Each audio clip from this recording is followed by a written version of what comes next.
이건희의 이 결정이 미래를 만들었던 겁니다. 그는 앞으로 이렇게 갈 것이다 라는 것을 생각을 했고 예측을 했고 그것을 결정하고 실행을 시켰던 겁니다. 안녕하세요. 주경복TV의 주경복입니다. 이건희 에세이 132페이지 반도체 세계 1위에 서기까지를 진행하겠습니다. 인용된 글을 먼저 읽겠습니다. 모든 면에서 뒤떨어진 우리가 선진국을 따라잡으려면 올반해야 한다. 남들이 하는 것처럼 차근차근 단계를 밟아서는 영원히 기술 후진국, 경제 후진국 신세를 면치 못한다. 이건희 전 회장이 자신의 이야기를 하고 있습니다. 반도체를 어떻게 성공시켰는가라는 말입니다. 짧은 글이지만 삼성을 만든 뼈대를 이야기하고 있다는 것입니다. 그리고 중요한 것은 자기 자신의 이런 경영에 대한 철학을 이야기하고 있다는 겁니다. 우리가 이런 글을 보면서 배울 수 있는 것은 그 사람의 마인드라고 볼 수 있습니다. 그 사람이 왜 성공하게 되었는가, 그리고 어떻게 성공했는가, 그리고 그 사람의 철학이 무엇인가는 것입니다. 그 당시 우리나라 상황이 모든 면에서 뒤떨어지는 그런 상황이었습니다. 이런 상황을 극복하는 길은 이건희가 생각할 때는 월반하는 것, 남들이 하는 것처럼 차근차근 밟아 올라가는 것보다도 한 번에 치고 올라갈 수 있는 그런 여력, 힘을 만들어야 한다라는 것, 이런 관점이었고 자신의 철학이었다라는 겁니다. 이건희는 미래에 무슨 산업이 될 것이라는 것을 직관적으로 알았고 파악했고, 그리고 그곳에 어떻게 해요? 집중하고 투자를 했다는 겁니다. 이건희는 앞으로 무엇이 될 것이다 라는 것을 알았고 과감한 투자가 이 성공의 이 길로 갔다는 겁니다. 미래를 만들었다라는 거죠. 그 미래가 무엇입니까? 삼성을 거대한 기업으로 만들었다라는 겁니다. 그 원동력, 이 뿌리가 무엇인가 하면 반도체라는 겁니다.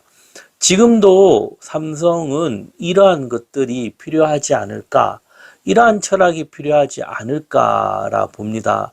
요즘에 이렇게 흘러나오는 정보들을 보면 상당수 많은 그런 이야기들이요, 전문가들이 하는 말이 삼성이 지금은 이런 부분을 놓치고 있다라는 그런 이야기, 기사들이 참 많이 나오고 있습니다.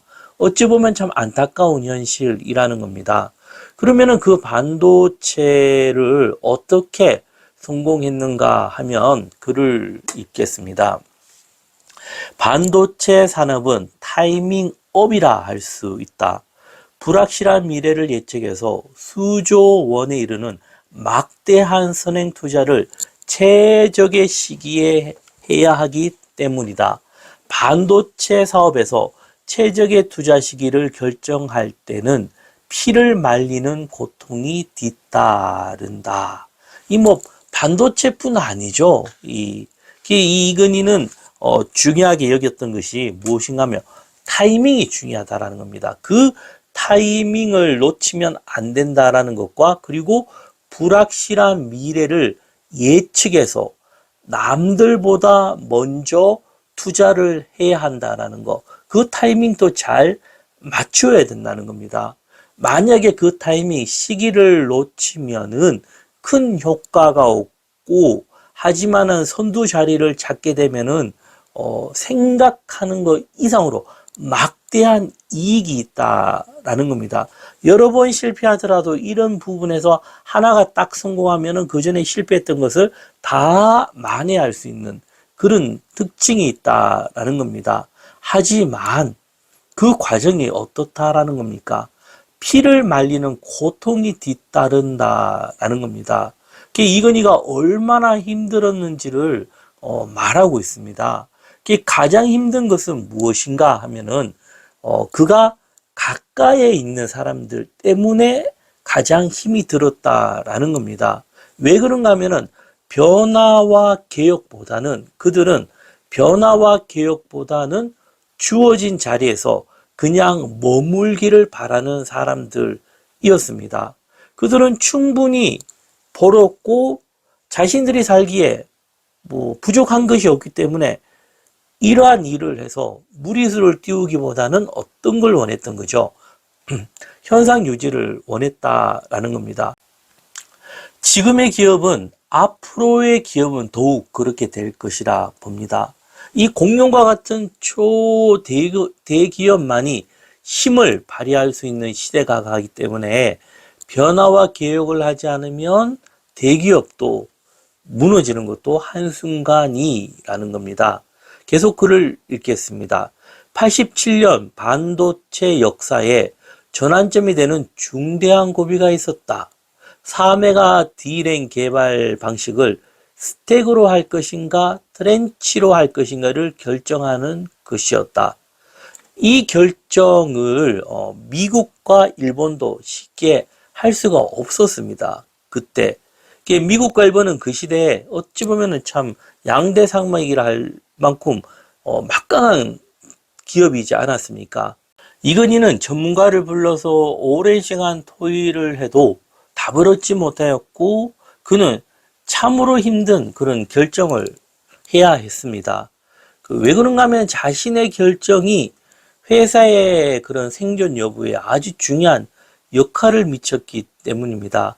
실패를 한다면 그 손해가 어마어마하기 때문에 힘들었던 겁니다.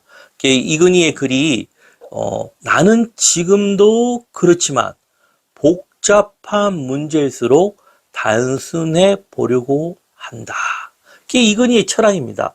지금도 그렇지만 복잡한 문제일수록 어떻게 처리하는 겁니까? 단순화시킨다는 겁니다. 단순화. 그는 복잡할수록 단순화시키려고 노력을 했고 그리고 또 이런 마인드가 통하는 것이 어디입니까? 애플이지 않습니까? 아직까지 애플, 아이폰이 승자인 이유가 이런 어떤 철학이 있기 때문입니다. 글을 읽겠습니다. 두 기술을 두고 단순화해 보니 스택은 회로를 고층으로 쌓는 것이고 트렌치는 지하로 파들어가는 식이었다. 지하를 파는 것보다 위로 쌓아 올리는 것이 더 수월하고 문제가 생겨도 쉽게 고칠 수 있으리라 판단했다. 스택으로 결정한 것이었다. 이건희의 이 결정이 미래를 만들었던 겁니다. 그는 앞으로 이렇게 갈 것이다 라는 것을 생각을 했고 예측을 했고 그것을 결정하고 실행을 시켰던 겁니다. 그리고 계속 글을 읽으면요. 그리고 93년 또 한 번의 승부수를 띄웠다. 반도체 5라인을 8인치 웨이퍼 양산 라인으로 결정한 것이다. 그때까지만 해도 반도체 웨이퍼는 6인치가 세계 표준이었다. 면적은 제곱으로 증가한다는 것을 감안하면 6인치와 8인치는 생산량에서 2배 정도의 차이가 난다. 그것을 알면서도 기술적인 위험 부담 때문에 누구도 8인치를 선택하지 못했다. 누구도 8인치를 선택하지 못했던 겁니다. 그 이유가 그 시대 표준이 6인치였고 이런 것을 새롭게 시작한다는 거, 도전한다는 게 결코 쉽지가 않다는 겁니다. 이 대기업에서는 누구도 쉽게 결정하지 못하는 것을 어떻게 해요? 결정을 했다라는 겁니다. 그는 미래를 보았던 겁니다. 6인치는 더 이상 아니다. 8인치로 갔을 때 미래가 있다. 이러한 이건희의 철학이 어떻게 생겼는가 하면은 다른 것보다 먼저 그가 가진 내공의 힘인데 그 내공의 힘이 가장 중요한 것이 독서라는 겁니다. 그 뿌리 깊은 그런 독서와 생각하는 힘입니다. 생각할 수 있는 힘이 이런 경영과 같이 맞물렸던 거리고, 그리고 또 그는 실질적으로 이런 기계들에 대해서 잘 아는 이었다라는 겁니다.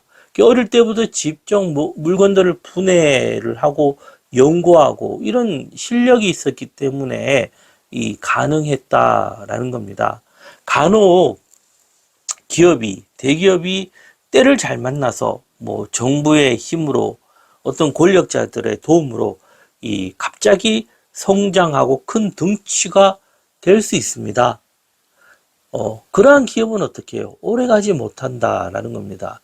화려한 꽃이지만은 또 금방 시든다라는 겁니다. 그러니까 이건희가 만든 삼성이 왜 견고하고 뿌리가 깊은가 하면 이러한 이건희의 철학과 그가 가진 신념이 들어가 있기 때문입니다. 이건희의 철학, 그의 신념, 이런 부분을 이 모든 이들을 바꾸어 놓았다는 겁니다. 임직원들로부터 해서 모든 부하 직원들까지 삼성의 사람들이 이렇게 바뀌었고, 그 바뀐 그런 문화, 어떤 그 틀이 이 삼성을 이 거대한 기업으로 만든 원동력이었다라는 겁니다. 그러나 이제는 어떻습니까? 이근희가 없는 삼성, 누구나 다 생각을 했을 겁니다. 이근희가 없는 삼성에 대해서 미래를 생각하고 짐작한다는 거 결코 쉽지가 않습니다. 그전에도 이런 질문을 했을 때 쉽지 않았지만 지금에 와도 쉽지가 않습니다. 앞으로도 쉽지가 않을 겁니다. 삼성은 우리나라 기업입니다. 앞으로 잘 되었으면 하는 그런 바람입니다. 그 다음 내용은 또 다음 이어가겠습니다. 내용이 좋으셨다면 구독, 좋아요 부탁드리겠습니다. 감사합니다.